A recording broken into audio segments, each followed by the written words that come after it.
Welcome back to another technical deep dive here in the debug zone. Today, we're tackling a big question and breaking it down with insights from other users. Hopefully, this clears up some misconceptions and helps you get the answer you need.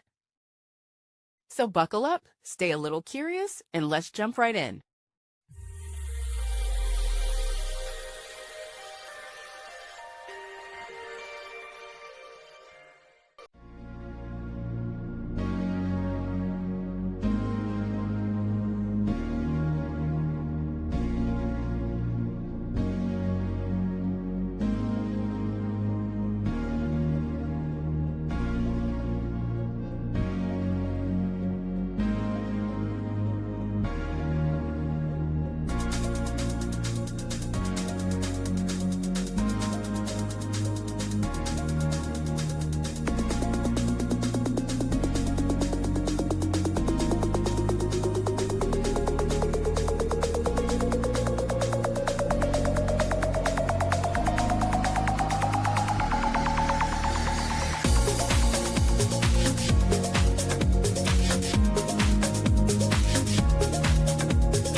And that's a wrap. I hope you found the answer you were looking for. If you did, take a second to hit that subscribe button. It really helps out.